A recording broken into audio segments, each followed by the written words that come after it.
E lá no Japão, como que foi chegar lá sendo cristão? Naquela época era complicado, muito. O pessoal aceitava, não aceitava? Não, então, não aceitava muito. Lá tem o shintoísta, né, que é da natureza, e o budista, né, que são as duas religiões mais que predominam. Então tinha os templos budistas, as coisas. Cheguei a visitar alguns que o japonesada levava, né? O gozado é que quando eu não arredava o pé daquilo que eu acreditava que era a minha convicção. Aí, quando me convidava para entrar, pai falou, não, tipo assim, não, vamos lá, vamos. É a mesma coisa que entrar uma benzedeira pro time. Como acontecia no São Paulo, teve várias vezes esse negócio todo. Não, eu não ia. Ficava no ônibus, não ia. Aí o japonês questionava, não falava direito, né? Aí eles falavam assim pra mim, é isso aqui? Achava que o cristão pra eles é o sinal da cruz, né? Eu falava, não tem nada a ver, não, pode ser. Aí. Mas a gente tinha, no começo a gente tinha um intérprete, né? Os 2 primeiros anos, 3 primeiros anos, depois a gente começou a se virar sozinho. As crianças estudaram, as duas estudaram em escola japonesa. A maioria dos brasileiros levavam em escola americana, mas falavam, vamos botar em japonês, foi com 2 e 4 anos. E a Thaísa foi no Jardim da Infância, a Larissa já começou também na escola. E a Thaísa começou a correr, né? Eu tenho uma filha que é medalhista olímpica.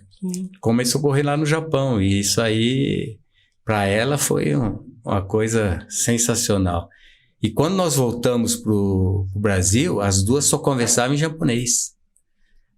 O diálogo dentro de casa era o português que elas sabiam. Minha esposa dava aula do fundamental para elas de português, mas eles não tinham Mas a escola japonesa é sensacional, né? Em termos de...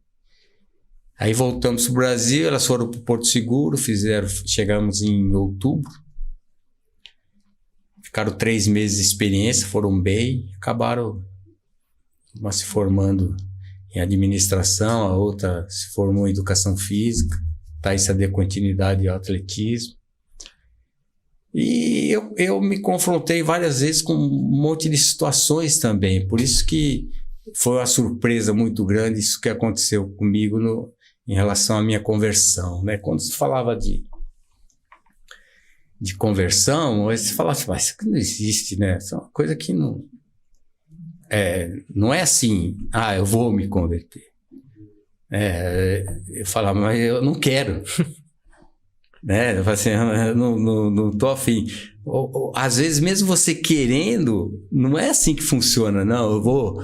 Porque você tem... É o tal negócio, né? Você tem que converter a mente e o coração. Às vezes você só converte a mente, né? A mente nossa, tá. Mas o coração não. Se não for os dois, não tem como. E a vida cristã é cheia de...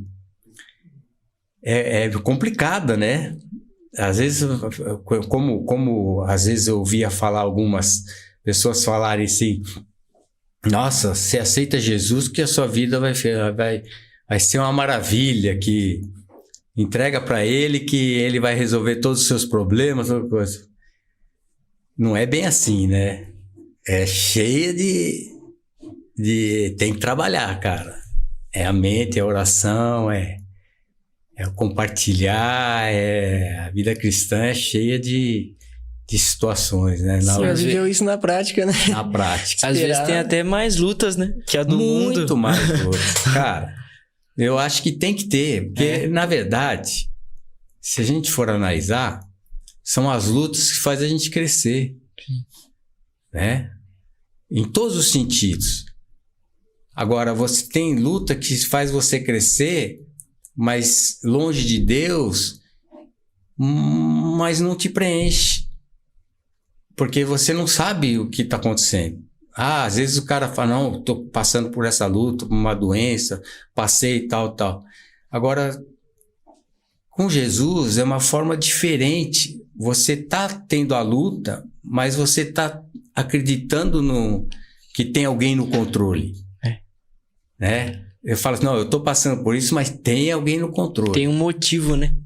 Você tá passando por um processo, mas lá na frente tem um propósito. Tem um propósito. E por incrível que pareça, todas as coisas, as dificuldades teve um propósito que na hora eu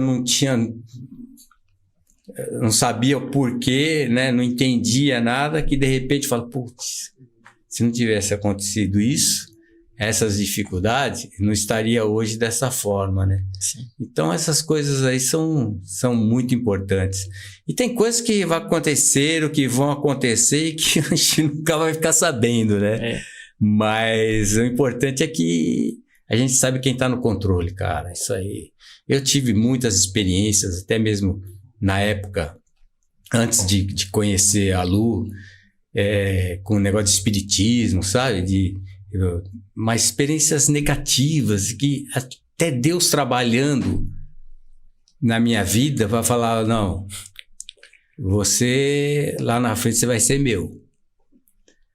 Porque eu ia, aí, caramba, tava machucado, aí fui num centro, aí me levaram no centro, aí eu fui, aí pediram, eu tava na fase boa, né?